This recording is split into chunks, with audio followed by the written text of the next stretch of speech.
A primeira casa que começou a vender folhetos em Natal, acredito que no Rio Grande do Norte, como venda, como distribuição, vendendo em quantidade folhetos vindo de todo o Nordeste, de todo o Brasil, foi a casa do casal Antônio Emílio e Dona Amélia. Ficava na Coronel Estevo, que a gente chamava Avenida 9. Ainda se chama, no Alecrim. Foi o maior distribuidor de folhetos. Isso nos anos 40, nos anos 50. Eu já alcancei essa casa nos anos 60, em Natal.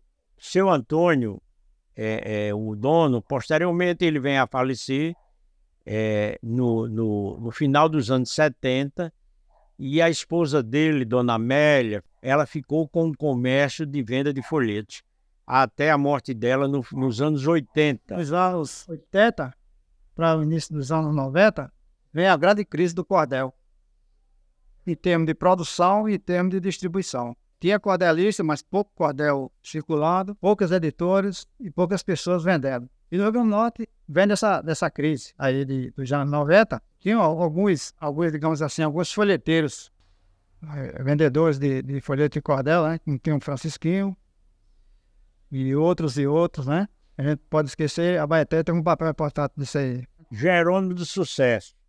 Está aqui o vendedor de folhetos dos anos 70, na Rodoviária Velha, na Ribeira. Ele tinha a banquinha dele lá com folhetos. De todo o Nordeste, de vários autores, e essa banca dele passou décadas. Quando eu a avistei, ela já tinha uma certa idade, e eu, na realidade, tive uma queda por ela. Quando eu me aproximei dela, vi como era arrumada, com sua orla curvada, as ruas bem definidas, a fora nas avenidas dando um toque especial, e ela toda contente, toda elegante e atraente, com um semblante sem igual. Nisso eu fui me aproximando, cada vez me apaixonando naquela atração fatal. E hoje eu sou feliz assim, pois Natal gosta de mim e eu te amo, Natal.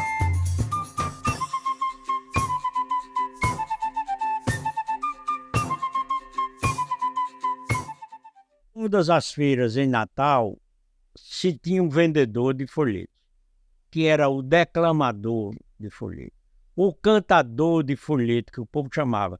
Tinha o cantador de viola e tinha o cantador de folhetos, que ele cantava romanceando, né? Ele não contava toda a história, até a metade, e depois dizia: o resto é quando vocês comprarem que vão ler em casa.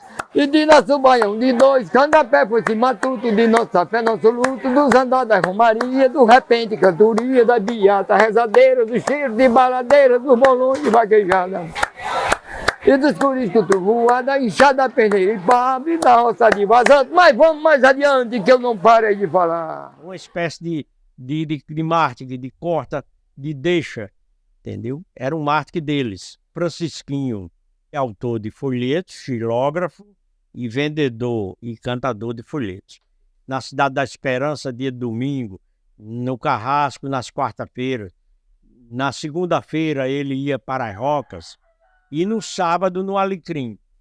No sábado ele vendia ali perto onde era aquele grande pé de ficus, ali na 7. Na Praça Gentil Ferreira, no Alecrim, a principal praça do bairro em que eu nasci, quase todos os dias nós tínhamos apresentações, gente ligada em bolador de coco, gente vendendo folhetos, violeiros, entendeu? A Praça Gentil Ferreira era um movimento cultural popular.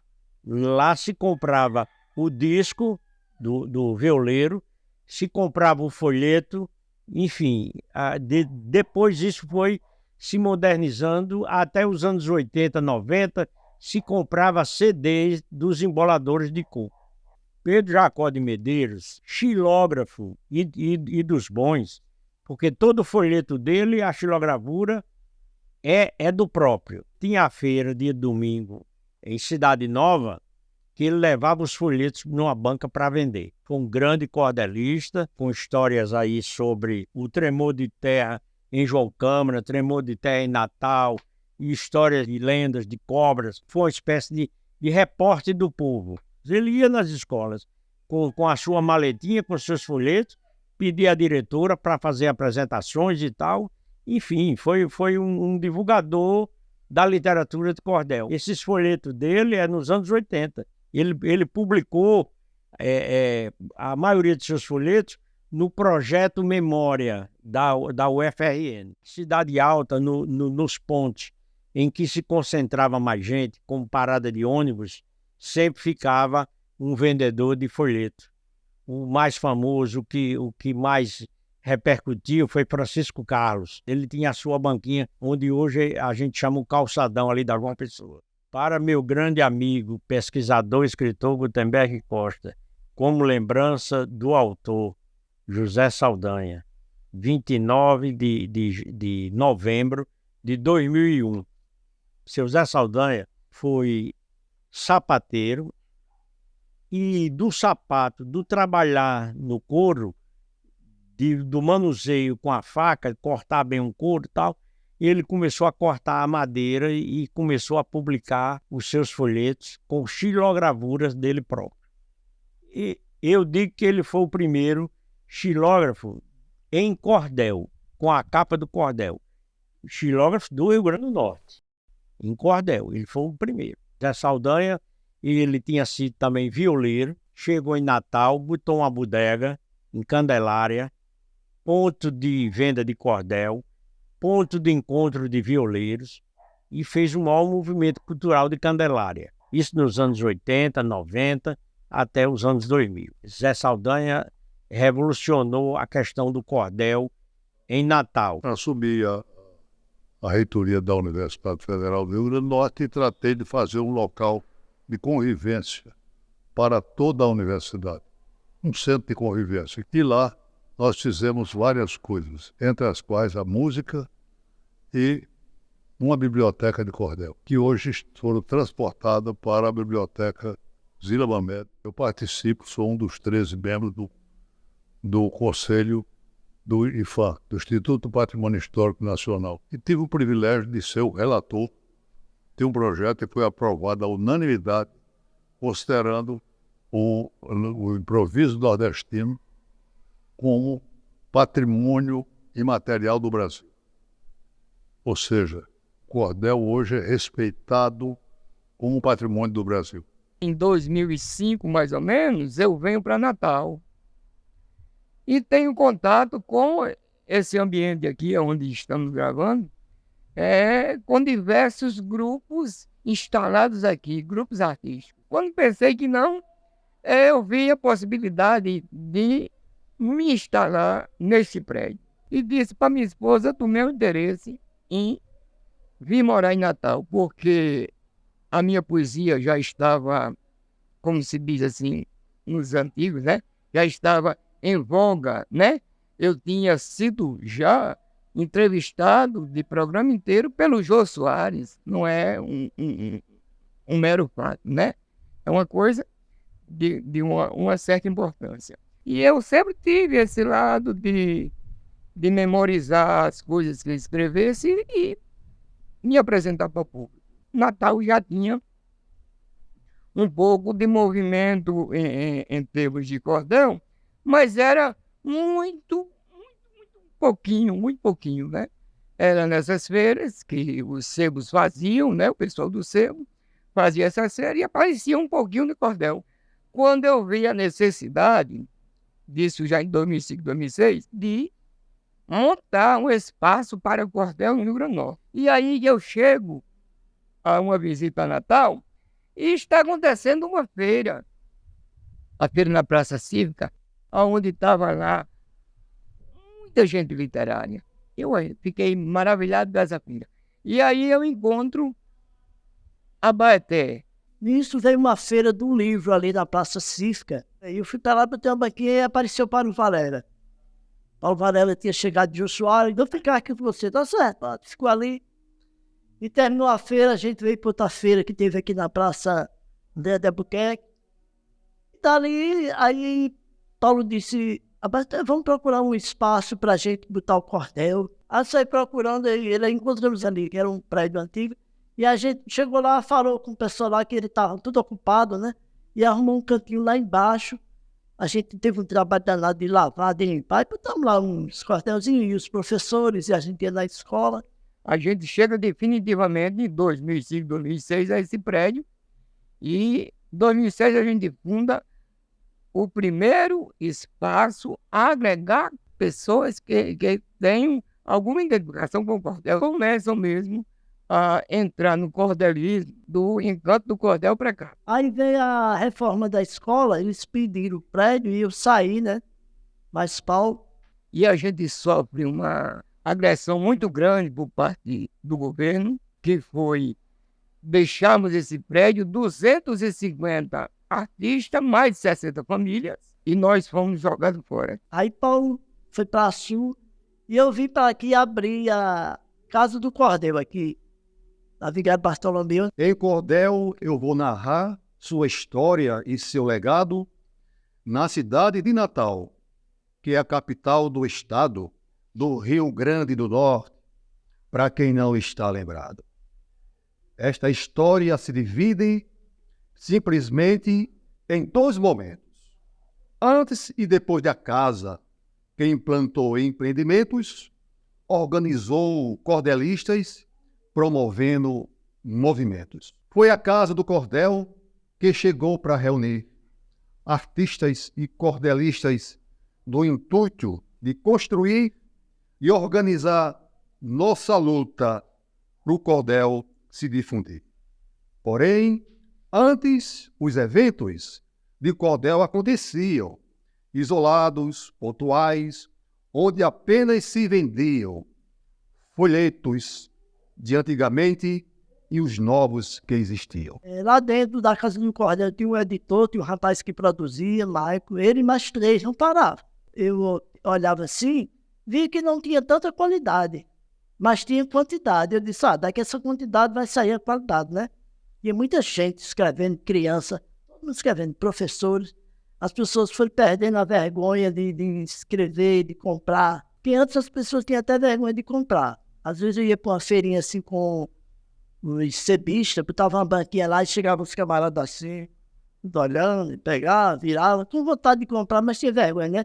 Ele de paletó e gravata. E depois veio a TV Globo, né? A TV Globo veio e comprou bastante para novela. E hoje todas as escolas de Natal trabalham com cordel. Esse trabalho que a gente começou há 16 anos, né? Pagando água, luz, aluguel ali de sofrimento.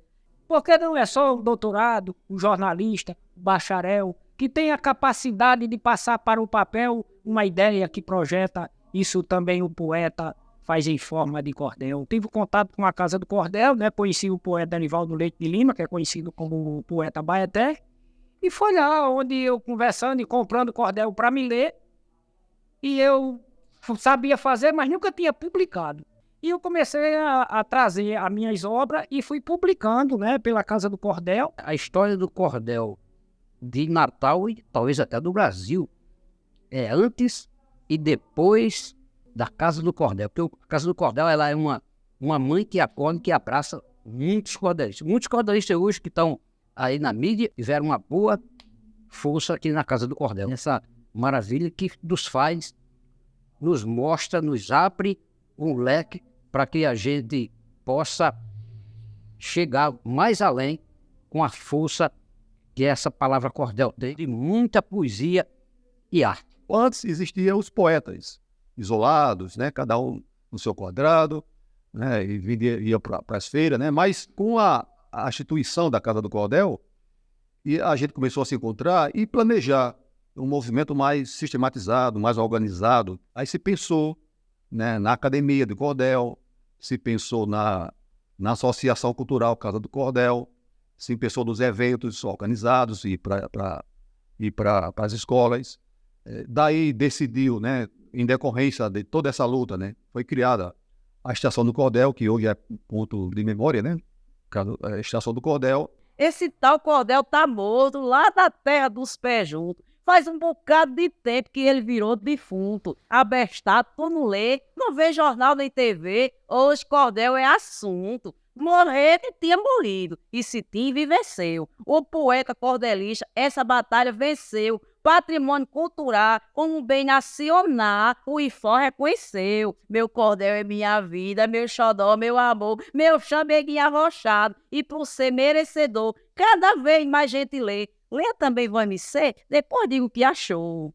Ah, pessoal, o ponto de memória Estação do Cordel surgiu para nós, poetas cordelistas, como mais um ponto de apoio para a gente que trabalha com a literatura de cordel, com a cultura, com as artes de forma geral, porque a Estação do Cordel não não abraça só a literatura de cordel, mas envolveu várias vertentes culturais.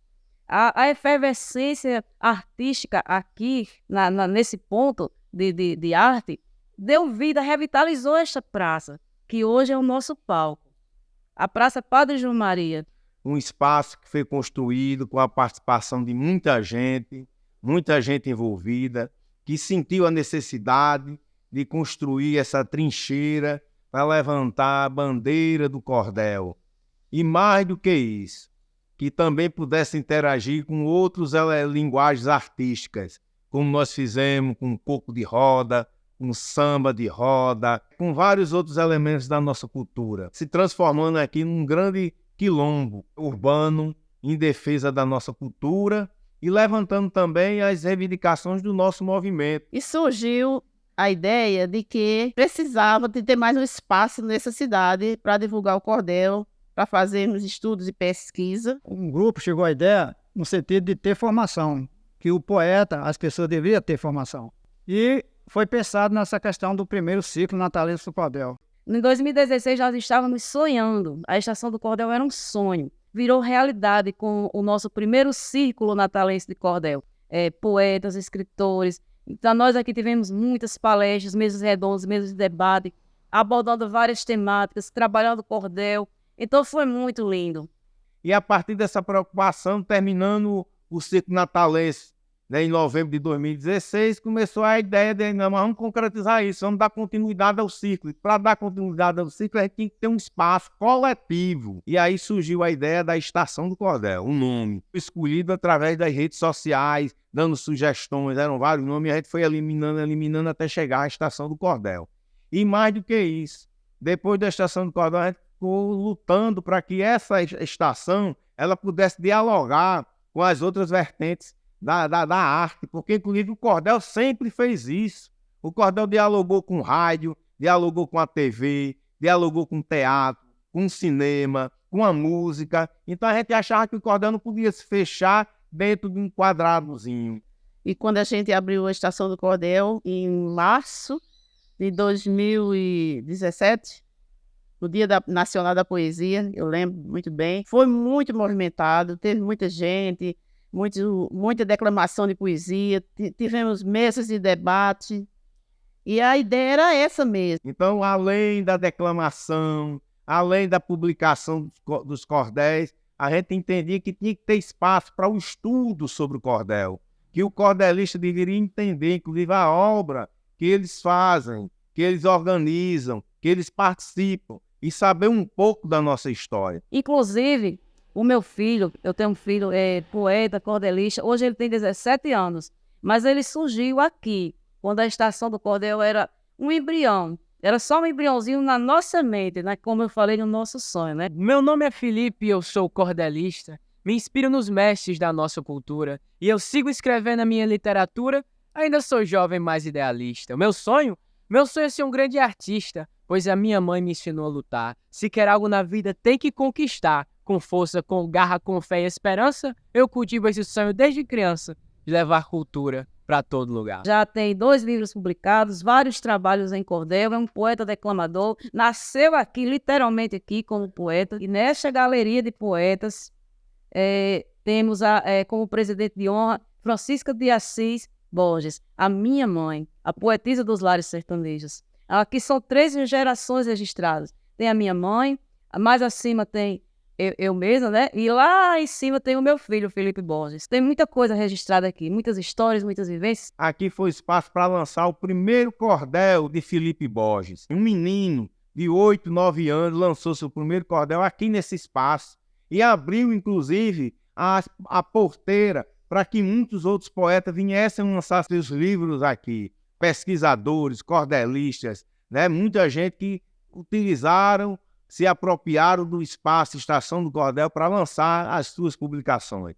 Então a Estação do Cordel é isso, é um espaço aberto em que todos podem desembarcarem aqui nessa estação, que vai encontrar o trem da cultura sempre com a passagem livre. Por isso nós abrimos o espaço e desde lá até aqui nós estamos com esse propósito de divulgar, de trazer as escolas, de ir nas escolas, de fazer oficinas. Né? Então, tudo isso aí foi cada vez mais agregando, cada vez mais dando essa identidade da Estação do Cordel como um ponto de memória. Que aí o pessoal da rede do ponto de memória, numa conversa com a gente, disse que vocês são um ponto de memória já. É só buscar esse reconhecimento pelo que vocês já realizam. Então nós aproveitamos agora 2021 e transformamos o espaço num ponto de memória, Estação do Cordel. Já existia a Academia Brasileira de Literatura de Cordel, né? Fundada no Rio de Janeiro por Gonçalo e tal, e outros cordelistas. Então nós fizemos uma reunião com vários cordelistas na época, 2011, e fundamos a academia, a ANLINC, Academia Norte-Grandense de Literatura de Cordel. Surgiu a ideia de fundar a academia. Um dos fundadores era o professor Gutenberg Costa, o poeta Aldivan Honorato, que já faleceu, Abel Brasil também, né, que fazia parte desse grupo, e se reuniram o poeta Paulo Varela e outros poetas. Foi nomeado presidente e a poetisa Rosa Regis, né, de início. Depois tivemos a primeira eleição, que foi votada para o poeta Cassi assumir. E depois do poeta Cassi, eu assumi a eleição que veio, eu fui eleita. José Saldanha como patrono, o neto dele, Thomas Saldanha, a cadeira número 1. E aí nós tivemos vários nomes. O movimento da academia foi importante para a questão do cordel, a valorização do cordel, o respeito do cordel. No coração de Natal, o cordel fez a morada, fez um palco da calçada, da pracinha catedral, a poesia especial, um ponto de convivência para ser a resistência. Em Natal, há um grupo que se forma de cordelistas que está tentando revigorar, reanimar, revalorizar o cordel. É preciso que os órgãos de cultura que valorizam a cultura, valorizem o cordel, valorizem o cantador, dê prestígio a ele, garanta, assegure viver com dignidade da poesia. Vamos dar um vivo ao cordel e ao cordelista, ao cantador do Nordeste. Tônia Mota eu me chamo, permitam-me apresentar. Sou cordelista e declamo poesia popular, essa cultura que eu amo. Quanto mais faço, mais gamo, isso eu não posso negar.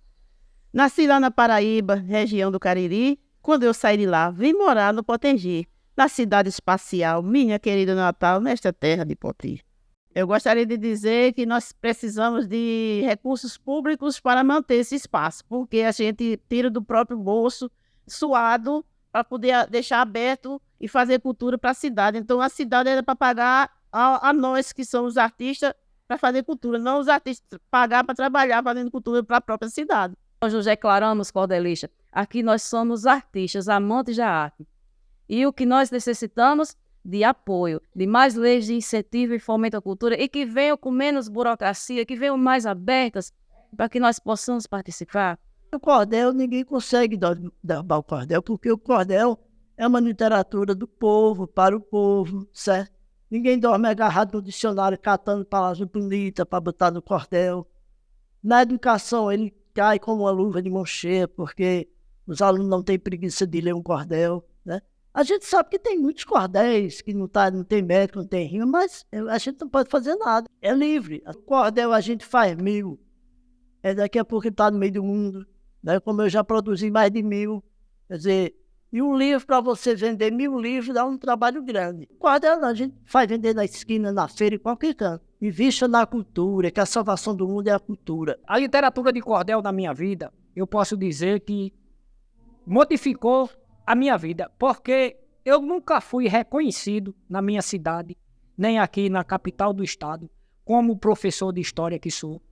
Como funcionário público da Prefeitura de Natal, também eu nunca fui reconhecido pela minha profissão, que é da área da segurança, mas já fui reconhecido várias vezes, já saí na televisão, já recebi homenagem na Assembleia Legislativa como cordelista, né? Então, o cordelista, para mim, tem sido mais importante do que a minha profissão e do que a minha formatura acadêmica.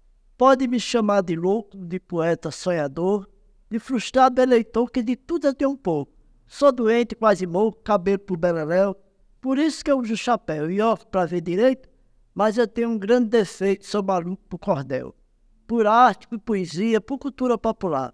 Não me canso de pular no bloco da maioria. Aqui se tem alegria, você não fica pinel, mesmo sem ser menestrel. Sou feliz, sim, senhor, por isso digo quem sou, Abaeté do cordel. Esse dicionário de cordelistas, publicado em 2004, esse trabalho com mais de 30 anos de pesquisa, o maior depoimento foi de Zé Saldanha, porque ele abrange todo o Rio Grande do Norte. O cordel em Natal não pode ser contado sem divulgar, sem reconhecer a trajetória de Zé Saldanha. Essa minha cordelteca é uma homenagem a ele. O cordel, cada dia cresce mais e não vai parar, não se mata. Uma coisa que vem crescendo, a cada dia cresce mais o cordel. A cultura, ela é quem vai ainda recuperar esse centro que está sofrendo essa decisiva desertificação. A Ribeira, o povo não está indo mais, o centro, as lojas estão fechando. É preciso que a gente tenha um olhar de recuperação. E eu acho que a cultura é a ferramenta ideal para agregar público para o centro da cidade de Natal, que está sofrendo com essa desertificação.